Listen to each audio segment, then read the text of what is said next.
नमस्कार। नमस्कार। परमपिता बाबा की जय। आज चर्चा का विषय है अ, विश्व में व्याप्त विभिन्न दर्शन और उस संदर्भ में प्रौध की उपयोगिता क्या है।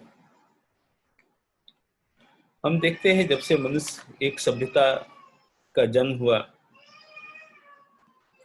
तो नाना प्रकार के दर्शन इस पृथ्वी पर आए और वो दर्शन या विचार या सिद्धांत, जिसको हम कुछ भी नाम देते हैं, उन्होंने मानव के जीवन को एक दिशा दी। उस दिशा से उनका भला भी हुआ और उनका बुरा भी हुआ। भला इसलिए हुआ कि उनको एक दिशा मिली, उस दिशा में चल पड़े, लेकिन दिशा यदि गलत होती है तो उसका खामियाजा भी भुगतना पड़ता है। जैसा कि हम लोग जानते हैं, मनुष्य एक सामाजिक प्राणी है, समूह में रहना पसंद करता है। तो समूह में कोई न कोई एक मुखिया जरूर होगा और मुखिया प्रभावित करता है अपने विचारों से, और उन विचारों से दूसरे लोग हैं उसको फॉलो करते हैं। दूसरे लोग के अंदर इतनी तार्किक शक्ति नहीं होती कि वो जो आदमी जो लीड कर रहा है उसमें क्या अच्छाई है क्या बुराई है उसके बारे में जानने की। अभी तक के जितने भी सिद्धांत या दर्शन इस धरा पर आए हैं तो हम देखते हैं उनको हम 4 भागों में बांट सकते हैं। और उन 4 भागों में हम एक है डॉगमा सेंटर्ड फिलॉसफी, जड़वादी या जड़ केंद्रित, भाव जड़ता केंद्रित। डॉगमा मीन्स भाव जड़ता केंद्रित दर्शन। दूसरा है मैटर सेंटर्ड फिलॉसफी, जड़ केंद्रित दर्शन। तीसरा है सेल्फ सेंटर्ड फिलॉसफी, स्व केंद्रित दर्शन।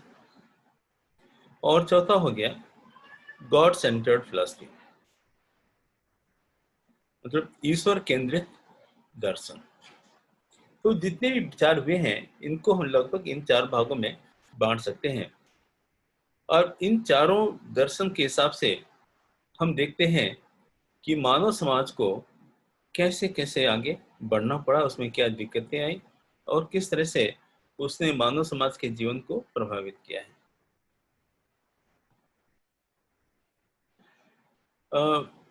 जैसा कि हम पिछले सत्र में चर्चा कर रहे थे और हमने कहा था कि पिछले 2 से 250 वर्ष के अंदर समाज में बहुत परिवर्तन हुए। औद्योगिक क्रांति हुई, मनुष्य एक दूसरे के साथ में काफी जुड़ा। औद्योगिक क्रांति की वजह से एक बाजार तैयार हुआ और नए नए दर्शन भी आए। उसमें वो जो दर्शन है उसमें था एक मार्क्सवाद और एक है पूंजीवाद। इन सिद्धांतों से पहले भी सिद्धांत थे, ऐसा कि नहीं कि पहले सिद्धांत नहीं थे। इस पृथ्वी पर जो सबसे पहला दर्शन आया वो कपिल मुनि का दर्शन आता है, जो कि भारतवर्ष के ही ऋषि मुनि थे। और वो लगभग 4000 वर्ष पूर्व वो दर्शन आया था। उसने समाज को एक दिशा दी। उसके बाद से बहुत सारे दर्शन आए। उसमें हम प्रमुख रूप से कह सकते हैं भारत में तो जैसे एक परंपरा चली आ रही थी ऋग्वेद की। बाद में भगवान शिव आए, उन्होंने अपनी सीख दी। भगवान श्री कृष्ण आए, महात्मा बुद्ध आए, महात्मा महावीर आए, और बाद में गुरु शंकराचार्य जी आए। और इन लोगों ने जो अपने दर्शन दिए उससे मानव समाज को काफी प्रभावित किया। इसी बीच में विश्व के और कोने में भी अलग अलग तरह के विचारक आए और उन्होंने अपने अपने ढंग से समाज को नेतृत्व दिया, उसको प्रभावित किया। तो जब हम ये देखते हैं कि ये भाव जड़ता केंद्रित व्यवस्था क्या है, भाव जड़ता मतलब भाव मतलब भावना हो गई, उसका जड़ता का रूप हो गया, मतलब हमारे विचारों को इस तरह से प्रभावित कर दिया जाए कि हम उससे आगे सोचने के लिए सोचे ही नहीं, वही भाव जड़ता है। किसी कोई कह दे कि ऐसा करना है, क्यों करना है हमको नहीं मालूम, हम वैसा करना शुरू कर देंगे। ये जो भाव जड़ता है ये धर्मों के द्वारा इसका प्रचार प्रसार हुआ। वो कैसे हुआ? मान लीजिए एक धर्म आता है और वो कहता है कि मुझे रात में सपना आया, भगवान ने मुझे बोला कि तुम ही एक मेरे प्रिय हो और तुम दुनिया वालों को ये चीज बताओ और उनको बोलो कि उसको वो माने, नहीं मानेंगे तो उनका बुरा होगा। और वो आदमी एक अपना अंदर जो भी विचार है वो दूसरों के सामने प्रकट करता है और उसके हिसाब से वो सबको बताता है और लोग उसको फॉलो करना शुरू कर देते हैं। किसी और धर्म में बोला कि नहीं नहीं, ये जो और जो चीजें हैं वो सब ठीक नहीं है, जो हमारे भगवान आए हैं वही असली भगवान है और उन्होंने जो जो कहा है, जिस तरह से अपने विचार दिए हैं उसी विचार से हमको चलना चाहिए और वही एक सही रास्ता है। तो तीसरा धर्म आया, चौथा धर्म आया। इन धर्मों में हालांकि इनके मूल में एक भावना रहती है,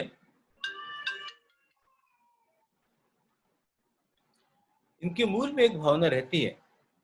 उस भावना में कहीं न कहीं वो भगवान की बातें करते हैं। कुछ तो ऐसे धर्म हैं जो कि भगवान को नकारते भी हैं, उसके एग्जिस्टेंस को ही क्वेश्चन मार्क लगा देते हैं।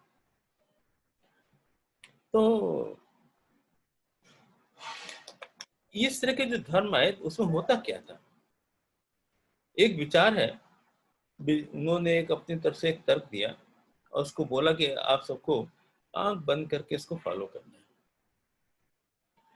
ये सारे के सारे धर्म, जिनको भी हम धर्म कहते हैं, धर्म तो नहीं है, उसको हमको रिलीजन कहना चाहिए। रिलीजन का जो जो नियरेस्ट वर्ड है संस्कृत में या हमारी भारतीय भाषा में, उसको हम कह सकते हैं धर्म मत। ये धर्म नहीं है, धर्म के मत है। धर्म के रास्ते पर ले जाने के अनेकों पथ हैं, उनमें से हर एक ने अपने अलग अलग पथ बताए हैं, तो इनको हम कह सकते हैं धर्म मत। ये जो धर्म मत आए ये ज्यादातर रिचुअलिस्टिक हो गए। इन्होंने जो धर्म की मूल भावना थी उससे अपने आप को उतना नहीं जोड़ा जितना कि उसके आडंबर से जोड़ना शुरू कर दिया और इससे मनुष्य का बहुत नुकसान हुआ। एक चीज और है, ये जितने भी धर्म मत आए, इसको सेंटिमेंट, आदमी के जो सेंटिमेंट है, मनुष्य के सेंटिमेंट, उससे उसको जोड़ दिया गया। तुम ऐसा नहीं करोगे तो ऐसा हो जाएगा, ऐसा करोगे तो स्वर्ग जाओगे, ऐसा करोगे तो नर्क जाओगे, ऐसा करोगे तो ऐसा होगा, ऐसा करोगे तो ऐसा होगा। और नाना प्रकार से जो भी उनके शास्त्र थे, जो भी उनके नियम कानून थे, तो मनुष्य के अंदर भय की भावना भी डाल दी साथ में। ऐसा होने से अब मनुष्य आगे के बारे में सोचना ही बंद कर देता है कि इससे आगे भी कोई चीज हो सकती है। ये जितनी भी चीजें हैं इसमें हम देखते हैं कि ये जो सेंटिमेंट था, ये जो डोगमा सेंटर्ड फिलॉसफी है, जितने भी धर्म मत आए, इन्होंने बहुत मानवता का नुकसान किया। हम यदि इनके हिस्ट्री में जाए तो देखेंगे बहुत रक्तपात इन धर्मों ने मचाया है। केवल अपने धर्म की श्रेष्ठता को जताने के लिए, अपने धर्म के प्रचार प्रसार के लिए उन्होंने बहुत हिंसक रास्ते अपनाए हैं। ऐसे अनेक अनेक उदाहरण हमको इतिहास में मिल जाएंगे। तो ये धर्म मत या डॉगमा सेंटर्ड जो फिलॉसफी थी, इनका समाज पर बहुत प्रभाव पड़ा और अभी भी है। अभी भी बहुत सारे युद्ध के कारण, समाज में तनाव के कारण, तनाव का कारण यही धर्म मत है, अभी भी है। और अभी भी इतना विकास होने के बावजूद भी ये प्रक्रिया चालू है। ऐसा नहीं कि प्रक्रिया रुक गई। जैसे कि अब हम लोग देखते हैं कि हम लोग के हिंदू समाज में भी, हिंदू धर्म में भी, जैसे कहा गया शास्त्रों में, और उसको एक रिलीजियस सैंक्शन दिया गया है। एक धर्म की आड़ में ये सारी बातें कहेगी कि जो ब्राह्मण जन्म लेता है वो भगवान से मुख से लेता है, क्षत्रिय लेता है भगवान की भुजाओं से लेता है, वैश्य है भगवान के उदर से आया है, और शूद्र है वो पैरों से आया है। अब इस तरह के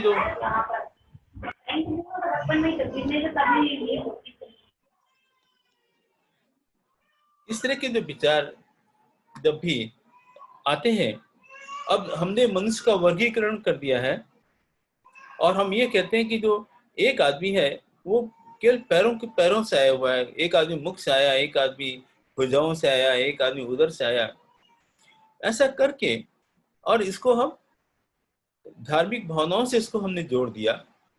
तो क्या हुआ कि जो एक बड़ी जनसंख्या थी समाज की, वो इन बातों से वंचित रह गई, वो काफी डिप्रेस्ड रही, काफी उसमें भय डाला गया, काफी उसमें इंफीरियरिटी कॉम्प्लेक्स, हीन मान्यता की भावना जगाई गई। तो ये हुआ क्यों?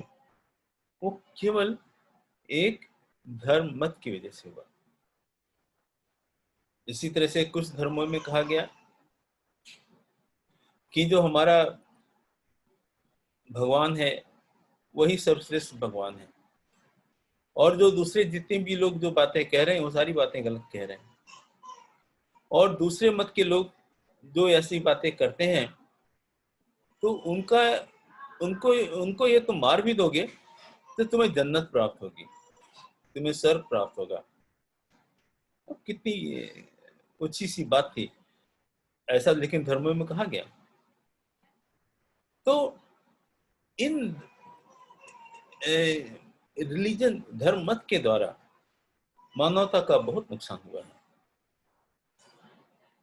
अब हम आते हैं मैटर सेंटर्ड फिलॉसफी के बारे में। मैटर मतलब जड़।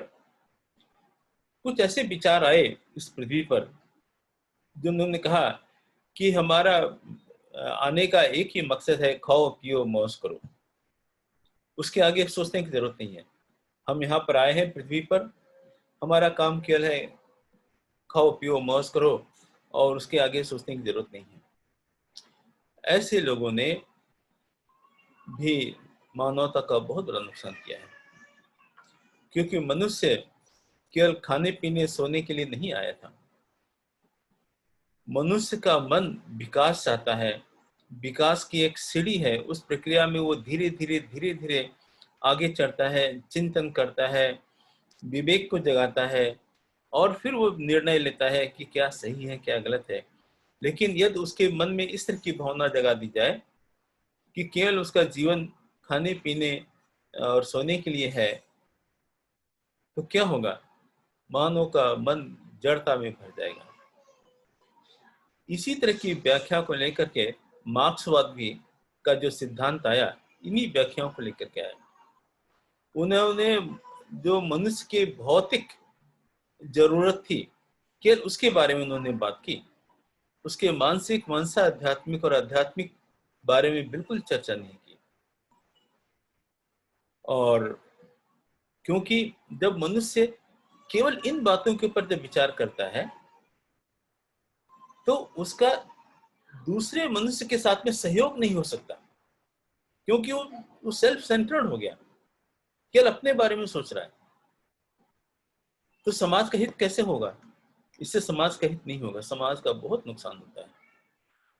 तो इस तरह के दर्शन भी आए और उन्होंने इस समाज का बहुत नुकसान किया।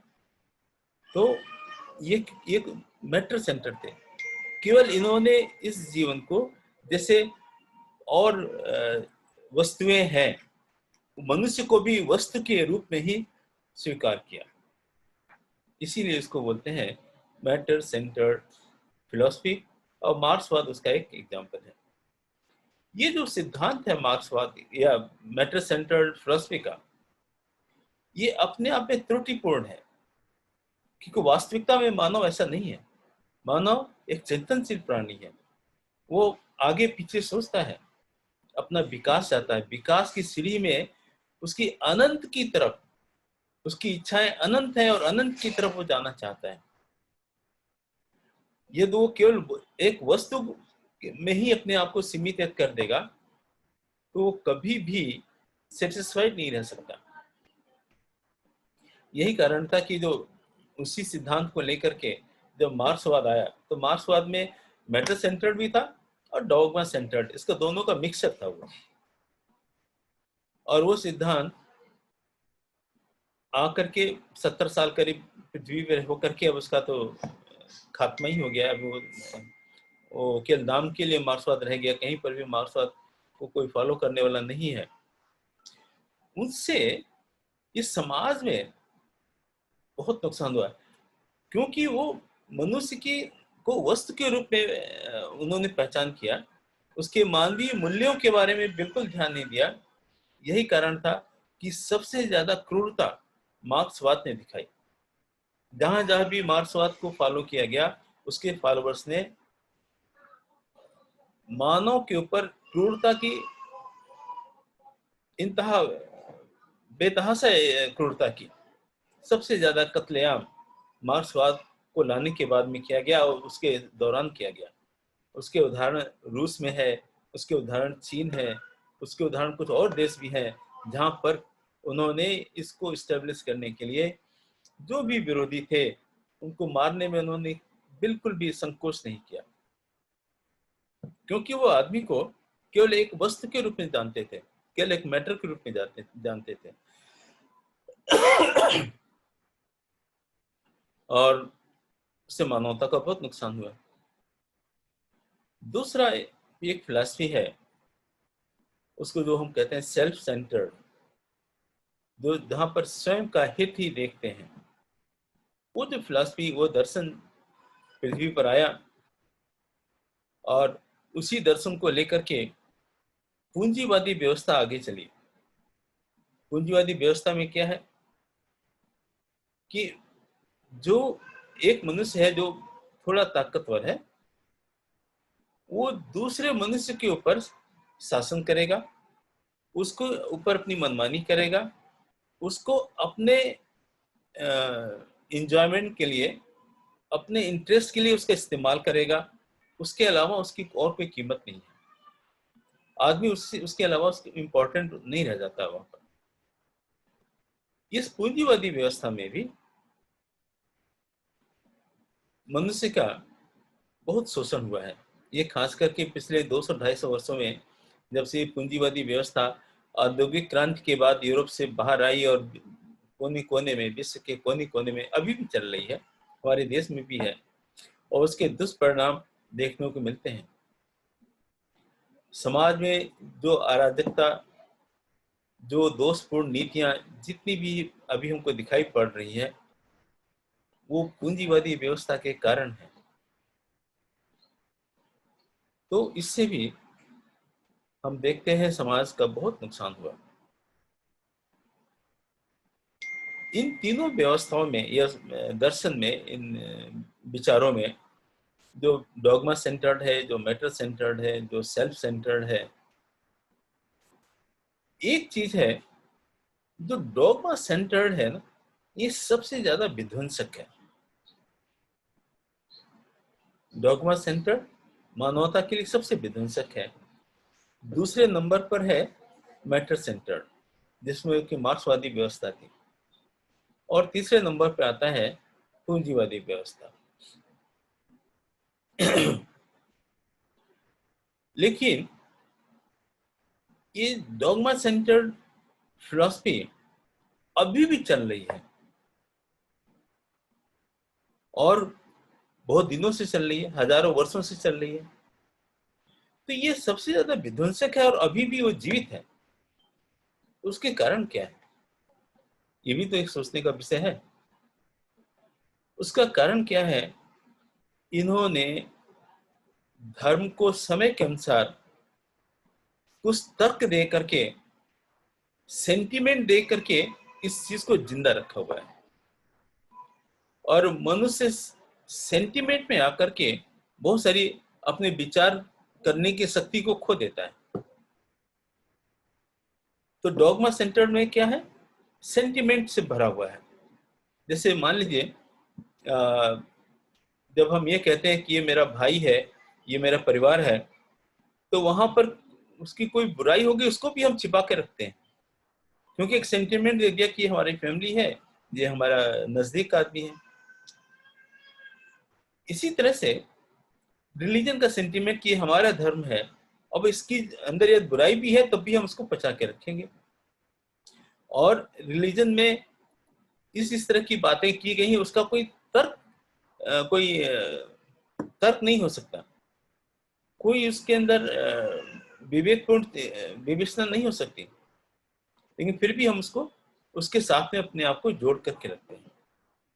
ये जो सेंटिमेंट के साथ में जो धर्म मत को जोड़ दिया गया, इसी की वजह से मनुष्य अभी तक डॉगमा सेंटर्ड फिलॉसफी को ढोए चले आ रहा है। इसका खात्मा कैसे होगा? इसका खात्मा केवल दो तरह से हो सकता है। मनुष्य के अंदर विवेक जगा करके, विवेकपूर्ण तर्कों के द्वारा उन बातों को समझाया जाए, लोगों के बीच में रखा जाए। दूसरा, शिक्षा का प्रचार प्रसार हो। यह शिक्षा का प्रचार प्रसार होगा और विवेकपूर्ण ढंग से उनको बातें समझाई जाएंगी कि क्या सही है, क्या नहीं सही है। तो अपने आप से जो भी डॉगमा सेंटर्ड फिलॉसफी है वो धराशायी हो जाएगी, क्योंकि उनका वास्तव में कोई वजूद नहीं है। चौथी जो व्यवस्था है, जो कि विश्व में अभी तक इस्टेब्लिश नहीं हुई, वो किसी न किसी रूप में है, छोटे स्तर पर है, लेकिन सब उसको मानते हैं। लेकिन फिर भी उस नियम की प्रधानता नहीं रही। उसको हम बोलते हैं गॉड सेंटर्ड फिलॉसफी। ये गॉड सेंटर्ड फिलॉसफी क्या है, इसके बारे में हम लोग चर्चा करते हैं। जब हम देखते हैं मनुष्य के मन का विकास बहुत आगे होता है, तो वो क्या होता है उसके मन में? उसके मन में ममता जगती है, करुणा जगती है, सेवा की भावना जगती है, और वो सभी को एक जैसा इंसान मानना शुरू कर देता है। वो भेदभाव मिट जाता है उसके अंदर से। वो भेदभाव केवल मनुष्य के लिए नहीं, वो वही प्यार जानवरों के साथ भी करता है, प्रकृति के साथ भी करता है, चेतन अचेतन वस्तु सभी के साथ में अपने आप को जोड़ना शुरू कर देता है। ये क्यों होता है? क्योंकि ये मनुष्य की एक स्थिति है। वो इसलिए करता है क्योंकि वो ये जानता है, ऐसा समझने लगता है कि ये जो इस पूरे विश्व की रचना जिसने की है, जो परम पिता परमेश्वर है, वो सबके लिए एक है, और हम सभी उसकी संतान हैं। हम ही नहीं, ये जितनी भी पशु पक्षी, कीड़े मकोड़े सब उनकी ही संतान है, उनकी देन है। तो हम किसी के साथ में अविवेकपूर्ण व्यवहार कैसे कर सकते हैं? और यही कारण से उसके अंदर सेवा भाव जगती है। ये सेवा भाव ऐसा नहीं कि आज की बात है, समय समय पर हमने देखा है ऐसे बहुत सारे लोग आए, विचारक आए, इन सेवा भावों के द्वारा उन्होंने मानवता को जगा के रखा, इस मानवता को जगा के रखा, एक आशा की किरण दिए कि मानवता अभी भी जिंदा है। ये धर्म मतों की वजह से नहीं हुआ, ये धर्म से ऊंचे उठ करके लोगों ने इन बातों को कहा।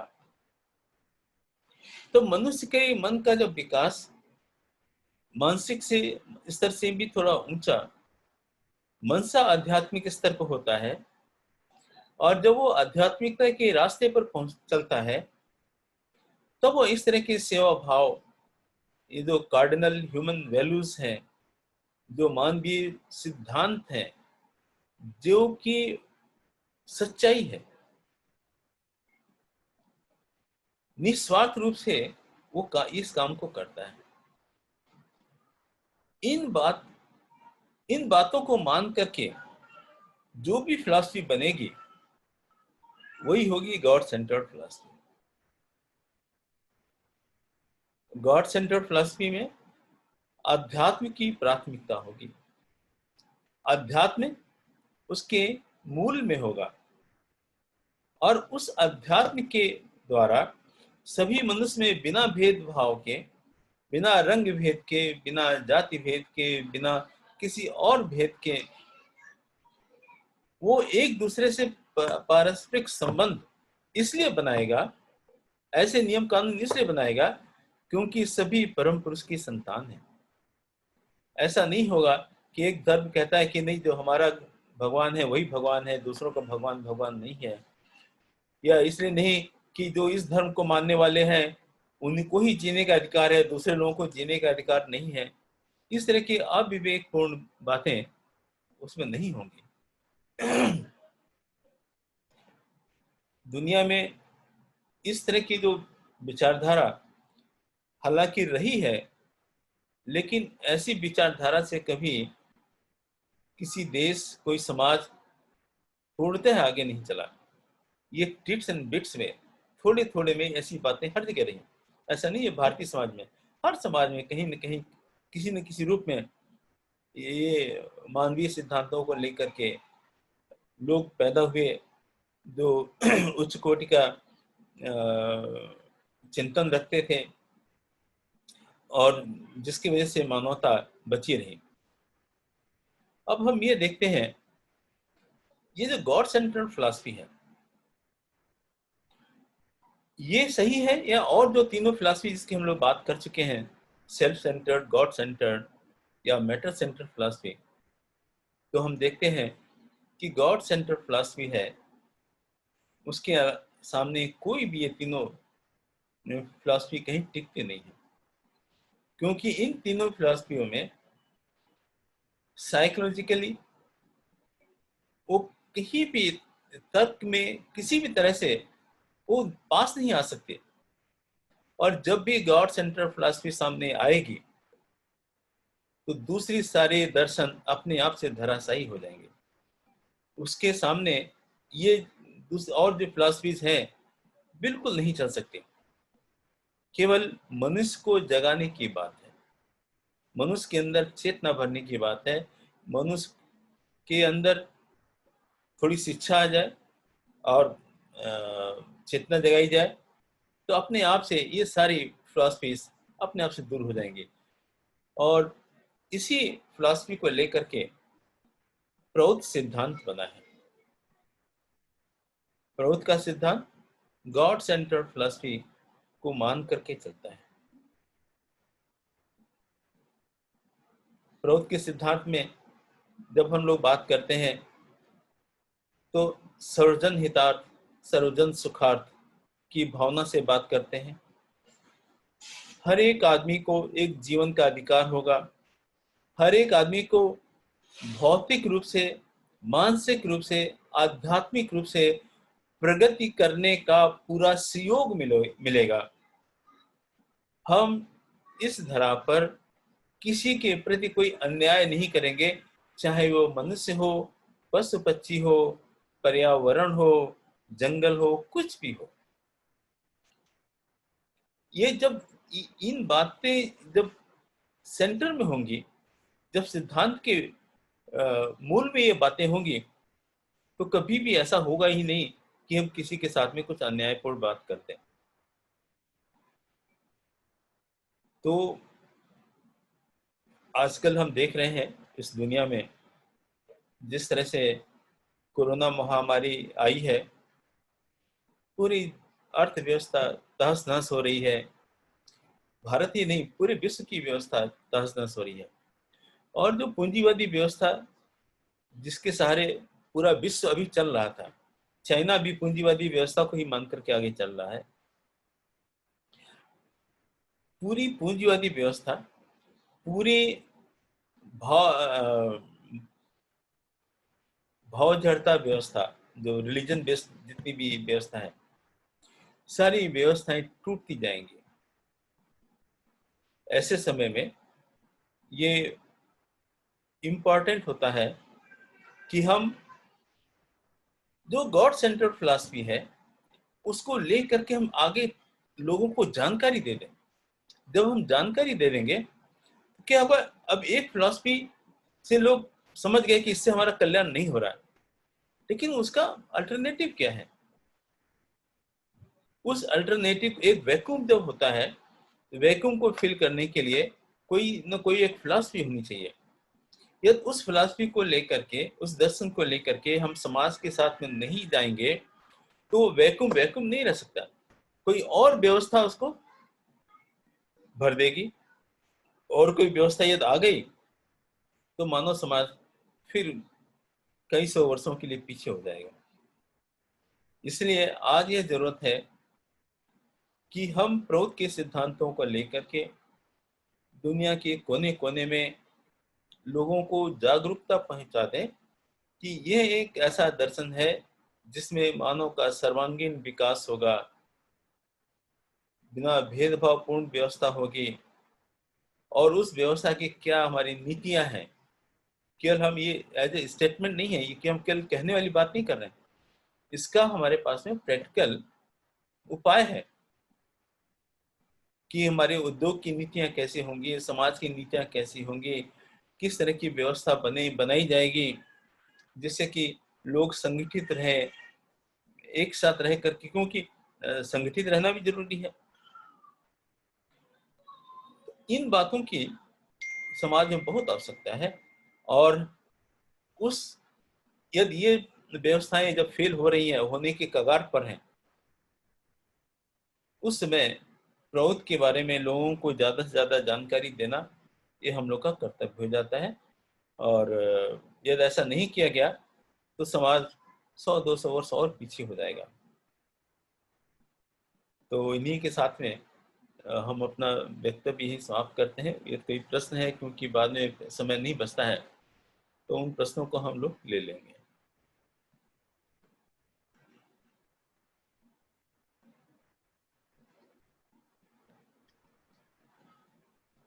हेलो। दादाजी अभी तो कोई प्रश्न ऐसा याद नहीं आ रहा है। अच्छा, प्रश्न ऐसा कोई और प्रश्न हो दादाजी का, वीरेंद्र दादा का या और किसी का तो।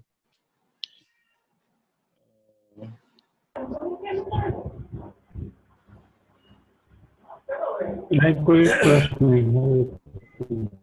अच्छा, ये तो आप अपना जैसे किताबों से संकलन करके तैयारी करके आ रहे हैं, हाँ हाँ पर हम लोग के लिए तो बहुत सारी चीजें बिल्कुल नहीं है। इससे सवाल जरूरत क्या करें, जरूरत से सवाल करना उसकी नहीं। हाँ, नहीं आपको सारी तथ्यों के साथ आप अपनी बातों को रख रहे हैं।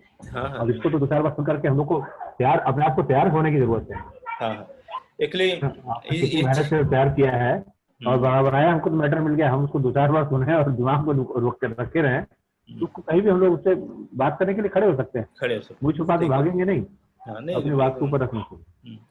नहीं, ये चर्चा का जो तात्पर्य यही था कि चर्चा को जब शेयर किया जाता है तो जब दूसरे लोगों के अंदर में भी ये बातें जब बैठती हैं तो वो जब कुछ प्रश्न लेकर के आएंगे तो क्या होगा कि उसमें और भी रिफाइनमेंट आता है, जो बातें की जा रही हैं उसमें और भी आगे क्योंकि एक बार में बहुत सारी बातें नहीं कह पाते, बहुत सारी बातें छूट जाती हैं, और जब प्रश्न होते हैं तो क्लिक करता है कि नहीं हाँ इसका ये पॉइंट भी है, इसको ऐसे कह सकते हैं। तो फिर अभी हम लोग इसको चर्चा यहीं समाप्त करते हैं फिर। ठीक। तो या कोई ऐसा दादाजी रह गया हो कुछ टॉपिक में ऐड करने के लिए, आप तो थोड़ा 2-3 मिनट और ऐड कर दीजिए, उसमें भी तो टाइम है 2-3 मिनट शायद। हाँ टाइम है अभी, ठीक है। अच्छा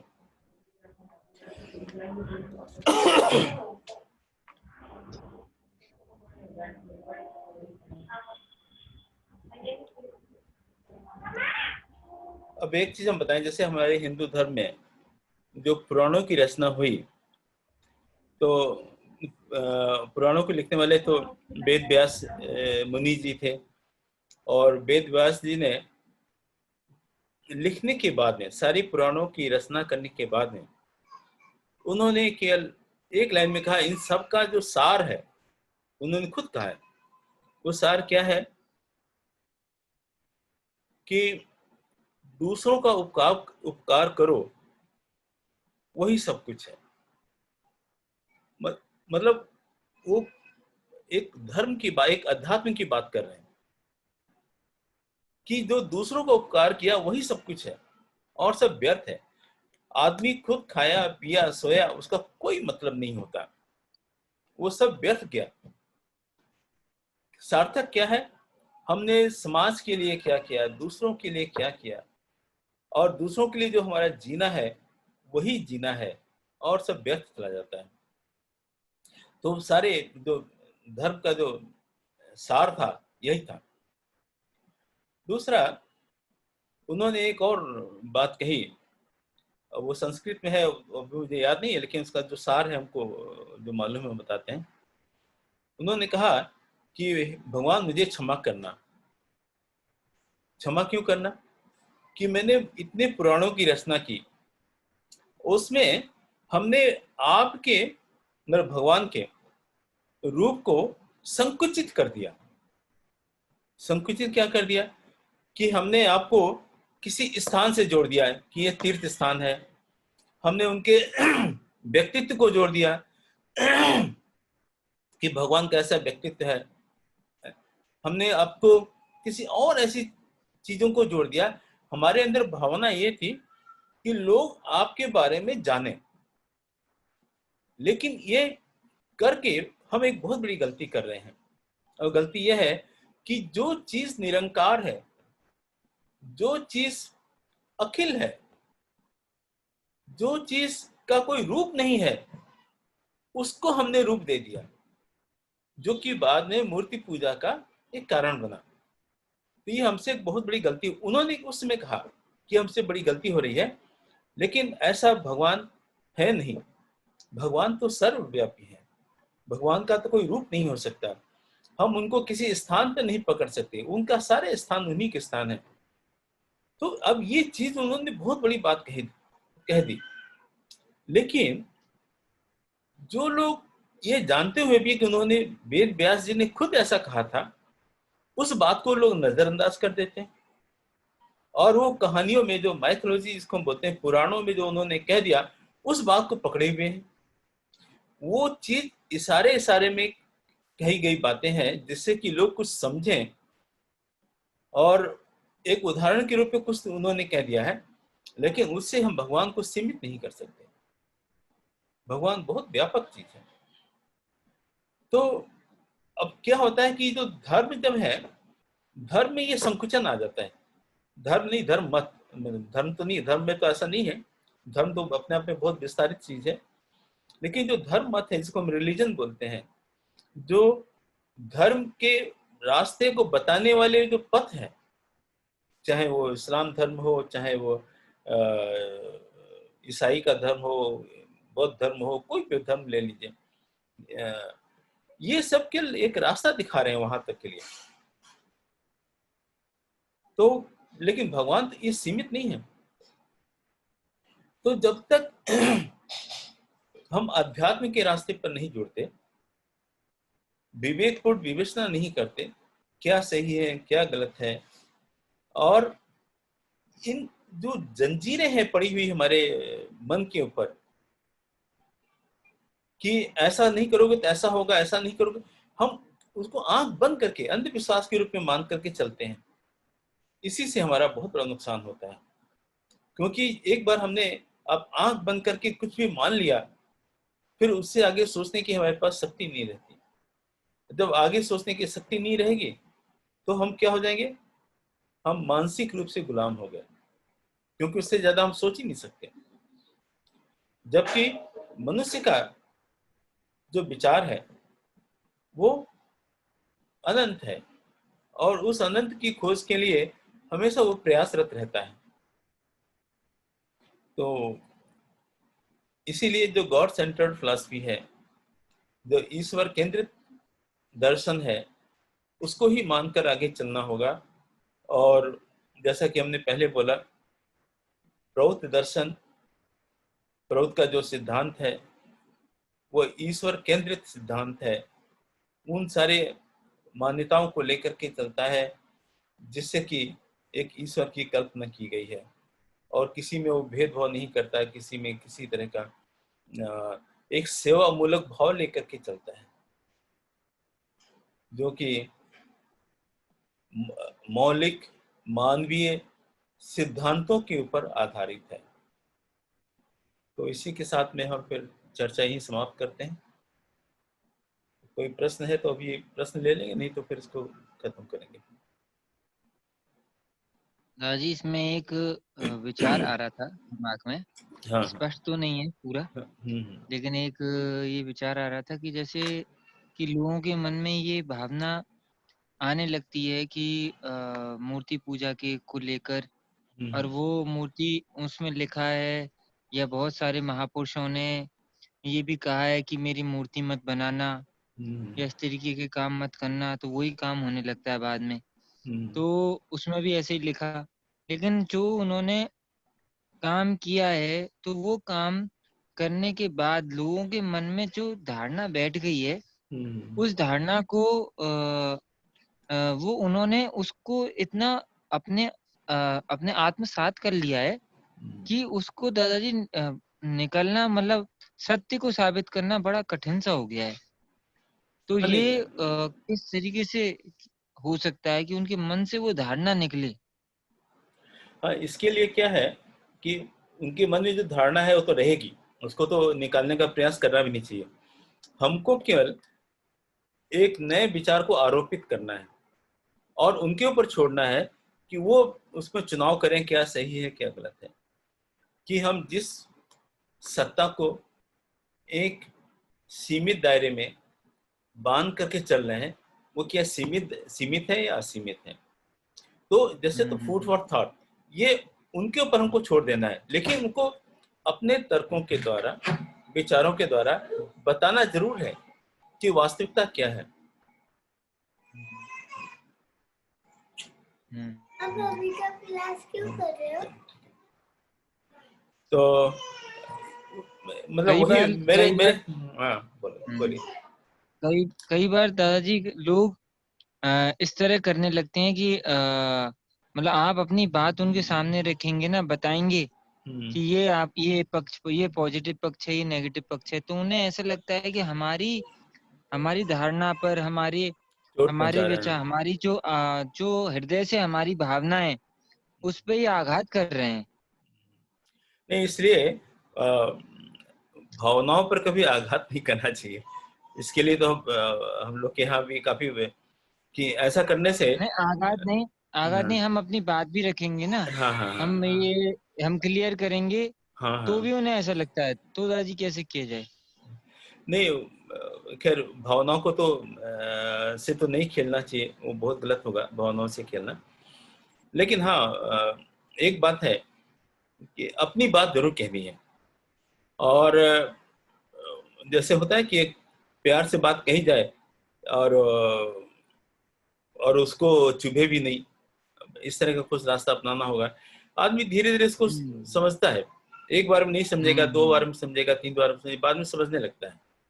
और ये क्या होता है ना, ये आदमी जैसे एक बार सुन ली बात को, लेकिन उस बात का दिमाग में तो हमेशा रहेगा उसको। जब क्राइसिस होती है ना, उस समय आदमी को याद आता है, अरे ऐसी बात कभी कही गई थी। तो अभी जो स्थिति आ रही, क्राइसिस की स्थिति आ रही है, जो पूरी विश्व की व्यवस्था जो चरमरा रही है, ये क्राइसिस की अवस्था आ गई।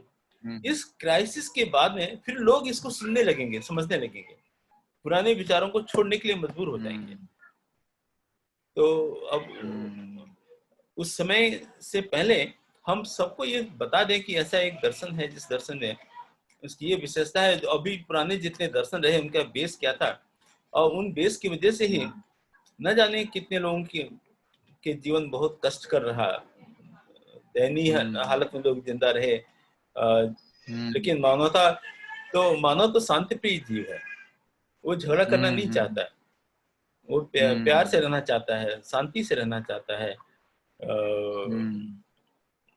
लेकिन क्योंकि सेंटिमेंट से जगह जब आप भर देंगे किसी को, तो फिर आदमी तो कुएं में कूद जाएगा। एक बार सेंटिमेंट से भर दीजिए तो आग में कूदने जलने के लिए तैयार हो जाता है ना। अब जैसे सती प्रथा था, तो एक औरत को कि नहीं, तुमको अपने आदमी के साथ में ही स्वर्ग में जाना है, तो चिता के ऊपर औरत को बैठा देते थे। वो भी एक धर्म को नाम के सेंटिमेंट ऐसे जोड़ा हुआ था, वो भी बेचारी जल के मर जाती थी, होता है ना। तो आदमी जब सेंटिमेंट, तो अब लेकिन उसका कोई तर्क तो नहीं था कि आदमी मर गया तो औरत भी जाकर के चिता में जल जाए। औरत मरती है तो आदमी नहीं चिता में जलता है ना। तो अब इस तरह की बातें थी, समाज में चल रही थी, और जब चल रही थी तब चल रही थी, जब लोगों ने उसको क्वेश्चन किया तो समाज में वो कुरीतियां दूर हुई। तो ये सब धीरे धीरे सब चीजें होती हैं। लेकिन ये है कि हमारे विचार हमने अभी तक समाज में पहुंचाए नहीं है, ये थोड़ी कमजोरी हम लोग की भी है।